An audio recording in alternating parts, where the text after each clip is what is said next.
नीतीश कुमार बिहार के अगले मुख्यमंत्री होंगे या नहीं, इस पर अभी सस्पेंस है।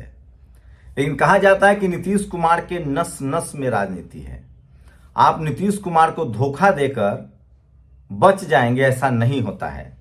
कहा जाता है कि नीतीश कुमार महीन खेलते हैं, बहुत महीन खेलते हैं, और जिसकी भनक शायद ही किसी को लगे। सोचिए, अब तक बीजेपी ने कई सारे नेताओं को निपटा दिया। गलबहिया करके उड़ीसा में नवीन पटनायक की सत्ता अपने हाथ में छीन ली। महाराष्ट्र में जो शिवसेना नंबर 1 पार्टी थी, बीजेपी को बाल ठाकरे साहब कमलाबाई बोलते थे, उस उद्धव ठाकरे के सामने एक मराठा कुणबी शिंदे साहब को खड़ा करके सत्ता हथिया लिया। उसी बीजेपी ने माधवराव सिंधिया के बेटे ज्योतिरादित्य सिंधिया, जो कुणबी हैं, वो खुद कहते हैं कि मैं कुर्मी हूं, मराठा हूं, उनको आगे करके जीती हुई कमलनाथ कांग्रेस की सरकार को छीन लिया, गिरा दिया। इतना ही नहीं, बीजेपी ने गलबहिया करके जगन मोहन रेड्डी को सत्ता से बाहर कर दिया। तो कोई ऐसा सगा नहीं जिसको बीजेपी ने ठगा नहीं। इस बार नीतीश कुमार के साथ भी यही प्लानिंग थी।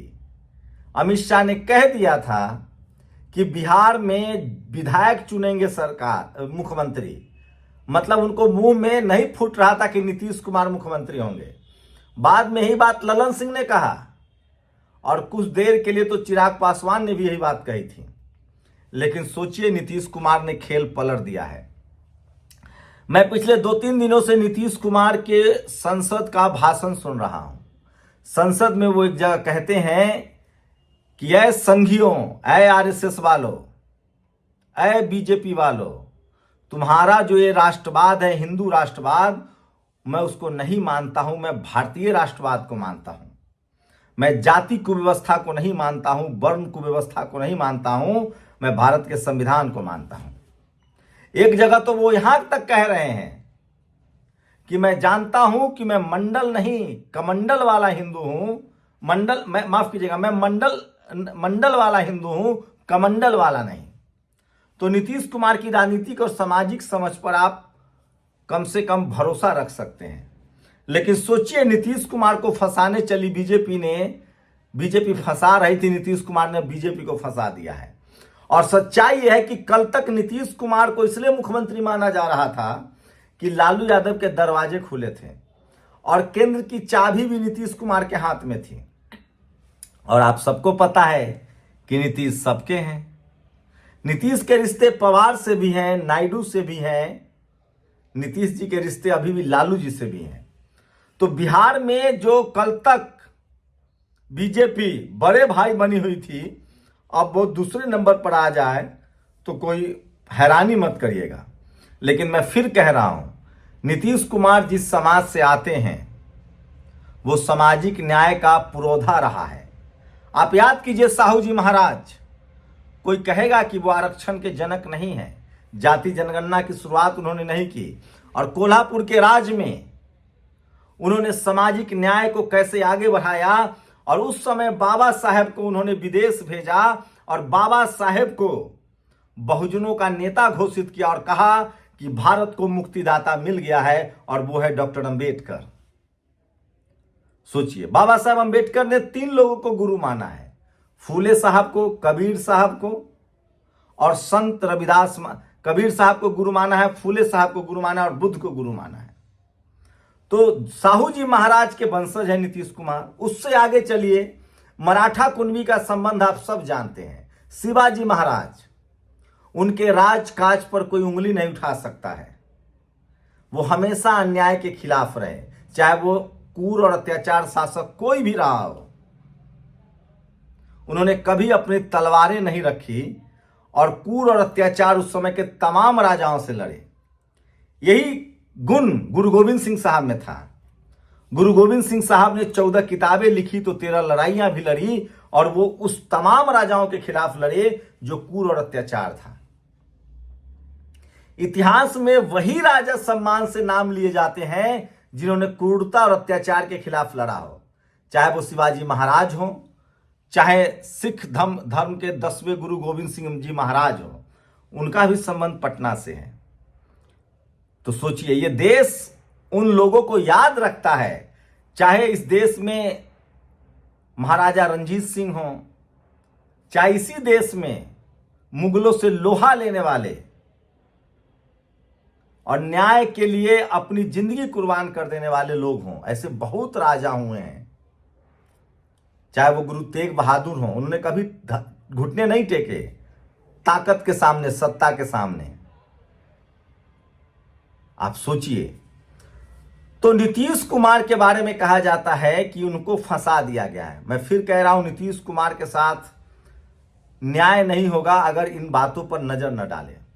नीतीश कुमार जब बिहार के मुख्यमंत्री हैं, भले बीजेपी के साथ हैं, लेकिन सांप्रदायिकता पर लगाम है, जातिवाद पर लगाम है, सामाजिक न्याय हो रहा है, नौकरियां लोगों को मिल रही है, कभी अब से कम बुलडोजर राज नहीं आया है, यह तो आपको मानना पड़ेगा।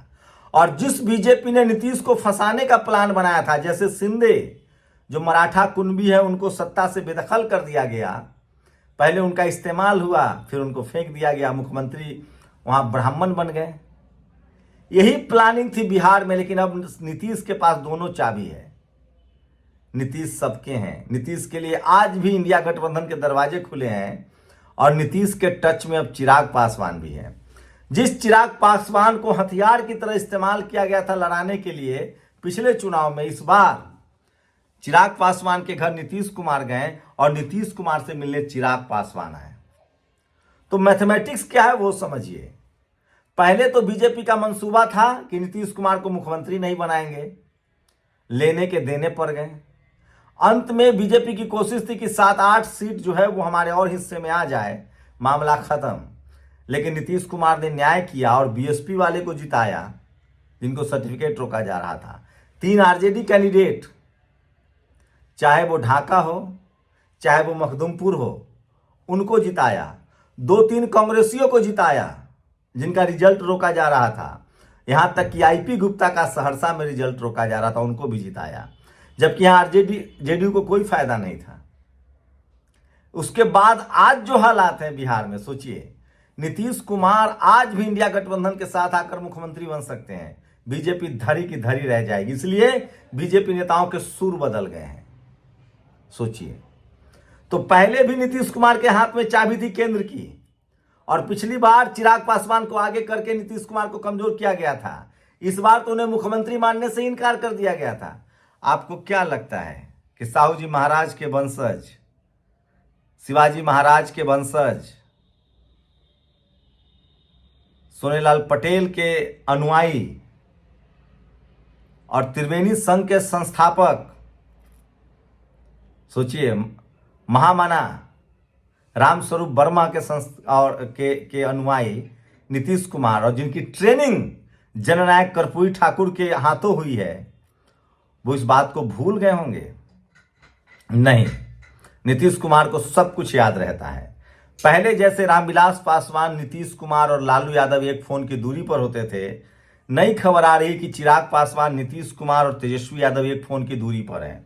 और आज ये स्थिति बन रही कि बिहार में जब चाहे नीतीश कुमार मुख्यमंत्री बन सकते हैं, अगर बीजेपी ने आनाकानी किया तो महागठबंधन के साथ, क्योंकि महागठबंधन के 35 और नीतीश के 85, 120 का आंकड़ा है, 5 ओवैसी 125 का आंकड़ा है। बीजेपी चाह भी ले तो मांझी, कुशवाहा और चिराग पासवान के साथ उनका आंकड़ा 117 पहुंचता है। और आपको यह भी पता होगा कि मांझी जी और कुशवाहा जी के रिश्ते बीजेपी से के मुकाबले नीतीश से कितने बेहतर हैं। ये दोनों, उपेंद्र कुशवाहा हो या नीतीश कुमार हो, लव कुश की जोड़ी है। दोनों का भाईचारा किसी से छुपा नहीं है। उपेंद्र कुशवाहा को पहला नेता प्रतिपक्ष नीतीश जी ने बनवाया था। इतना ही नहीं, सम्राट चौधरी से उनका रिश्ता छुपा हुआ नहीं है। नीतीश कुमार ने बीजेपी में किसी के लिए प्रचार किया तो वो सम्राट चौधरी के लिए प्रचार करने गए थे। तो इसलिए मैं कहता हूं नीतीश सबके हैं, इसलिए बीजेपी के गले में हड्डी बन चुके हैं। और जब तक नीतीश हैं तब तक बुलडोजर राज तो कम से कम नहीं आएगा, नौकरियां तो खत्म नहीं होगी, सामाजिक न्याय तो होता रहेगा, डॉक्टर, इंजीनियर, प्रोफेसर नौकरियों की भर्ती बिहार में होती रहेगी। ये होता रहा है। इतना ही नहीं, अब नीतीश कुमार चाहे तो अपने प्लान बी पर भी काम कर सकते हैं, जिसका अंदेशा लोग जता रहे हैं। कल्पना कीजिए, नीतीश कुमार, चिराग पासवान और तेजस्वी यादव बिहार के मुख्यमंत्री अगर चिराग पासवान को बना दिया जाए तो वो हंसते हंसते आ जाएंगे, क्योंकि केंद्र में तो वो मंत्री हैं। बिहार का मुख्यमंत्री बड़ा चीज होता है। तेजस्वी यादव उप मुख्यमंत्री बन सकते हैं, क्योंकि 4 साल का उनको सत्ता का वनवास झेलना पड़ेगा, पार्टी भी सरवाइव कर जाएगी। तो चिराग पासवान और नीतीश कुमार और आरजेडी की जो जोड़ी होगी वो 2029 में नरेंद्र मोदी को पानी पिला देगी, 40 सीटें, चाहे वो कुछ भी कर ले। बदले में नीतीश कुमार को क्या मिलेगा वो समझिए। अगर नीतीश जी दिल्ली चले जाते हैं और नायडू को मैनेज कर लेते हैं तो ये सरकार गिर जाएगी, वो प्रधानमंत्री बन सकते हैं 273 पर, साथ में राहुल गांधी गृह मंत्री बन सकते हैं। यही प्लानिंग थी नीतीश कुमार की 2029 में, लेकिन मैं फिर कह रहा हूं 2024 में ये प्लानिंग थी। मैं फिर कह रहा हूं जब तक नीतीश है बिहार में तब तक बीजेपी के लिए रास्ते आसान नहीं है। मैं फिर कह रहा हूं जननायक कर्पूरी ठाकुर के प्रोडक्ट हैं ये लोग। तो मैं बार बार कह रहा हूं कि नीतीश कुमार जब तक हैं तब तक सामाजिक न्याय जिंदा है। हाँ, बीच बीच में बीजेपी की लगातार कोशिश हुई। सोचिए, बीजेपी का ये असली चरित्र है कि जिसके साथ रहो उसको निगल जाओ। प्रकाश सिंह, उन्होंने अकाली दल को निगला, उन्होंने शिंदे को निगला, उन्होंने उड़ीसा में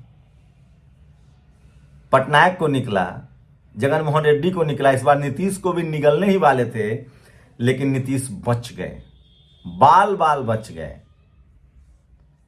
तो सोचिए, राजनीति में बीजेपी की दुश्मनी अच्छी है, दोस्ती कितनी खतरनाक है।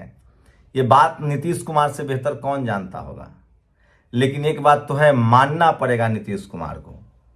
आज पूरा विपक्ष मानता है कि 2024 में गलती हुई, नीतीश को पीएम मानने लेते तो नरेंद्र मोदी सत्ता में ना आते। उसके बावजूद आज फिर से नीतीश कुमार के हाथ में दोनों चाबी है, बिहार की भी चाबी है और केंद्र की भी चाबी है। तो मैं इसलिए कह रहा हूं कि दलितों पिछड़ों के दम पर ही बिहार में और देश में राजनीति चलेगी, और देर सवेर बाबा साहब का संविधान जीतेगा, वोट का अधिकार जीतेगा। देखते हैं नीतीश कुमार की अगली रणनीति क्या होती है। लेकिन एक चेहरा और सामने आया है इस पूरे चुनाव में।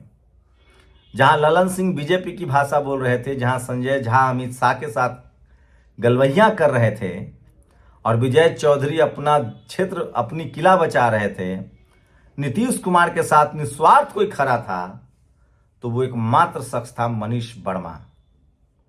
कलेक्टर थे, आईएएस थे, सेक्रेटरी थे, 14 साल नौकरी बची थी, इस्तीफा दिया, और सोचिए लगातार बिहार की सड़कें नाप रहे हैं, तमाम मान सम्मान अपमान का घूंट पी रहे हैं, लेकिन नीतीश के सबसे वफादार साथी मनीष वर्मा साबित हो रहे हैं, जो सोशल मीडिया पर सबसे बड़ा चर्चा है। मैं फिर कह रहा हूं, यह किसी से छुपा नहीं है कि बीजेपी नीतीश कुमार को मुख्यमंत्री नहीं बनाना चाहती थी। बीजेपी की कोशिश थी कि चिराग पासवान और बीजेपी के सहयोग से अपना मुख्यमंत्री बना लिया जाए। उसमें भी वो चिराग पासवान को भी मुख्यमंत्री नहीं बनाना चाहते थे। बीजेपी की अंतिम इच्छा, आरएसएस की अंतिम इच्छा है कि बिहार में उसका अपना मुख्यमंत्री हो, और इस बात से भी वो चूक गए। लेकिन अभी राजनीति है, बहुत खेल बचा है। नीतीश कुमार ने तमाम राजनीति देखी है, उन्होंने मंडल कमीशन की राजनीति देखी है, उन्होंने कमंडल की भी राजनीति देखी है, नीतीश कुमार ने सामाजिक न्याय की भी राजनीति देखी है, और नीतीश कुमार कर्पूरी ठाकुर के साथ पले बड़े हैं। जयप्रकाश नारायण की भी उन्होंने राजनीति देखी है, चौधरी चरण सिंह देवीलाल, जॉर्ज फर्नांडिस, शरद यादव की भी राजनीति देखी है। तो जब तक नीतीश कुमार हैं तब तक बिहार में बीजेपी की मुश्किलें कम नहीं होंगी, और मुझे लगता है कि हमेशा की तरह नीतीश कुमार और लालू प्रसाद यादव की दूरियां कम नहीं होंगी, और तमाम बहुजन समाज के इंटेलेक्चुअल को लगता है कि समय आ गया है जब फिर से एक बार त्रिवेणी संघ बने और पिछड़े, अति पिछड़े, दलित, महादलित, किसान, अल्पसंख्यक सब एक साथ चले। यूपी में क्या हुआ? कुर्मी, कुशवाहा, शाक्त, दलित सब एक साथ आए और योगी को झटका लगा। मैं फिर कह रहा हूं, जब जब लोकतंत्र कमजोर होगा, डेमोक्रेसी कमजोर होगी, वोट के अधिकार छीने जाएंगे, दलित पिछड़े जरूर एकजुट होंगे। चाहे लालू यादव हो, नीतीश कुमार हो, मायावती जी हो। मायावती जी ने कहा कि बिहार में चोरी हुई है, तो बिहार में भी बहुत खेल बाकी है। आप लोग अपनी राय जरूर दीजिए। शुक्रिया। नेशनल दस्तक की आपसे गुजारिश है कि अगर इसको बचाना चाहते हैं तो नेशनल दस्तक को सब्सक्राइब करने के लिए रेड कलर के सब्सक्राइब बटन को दबाएं, फिर बेल आइकन की घंटी दबाएं। नेशनल दस्तक को बचाने के लिए बहुत जरूरी है कि हर खबर को शेयर करें, लाइक करें, कमेंट जरूर करें।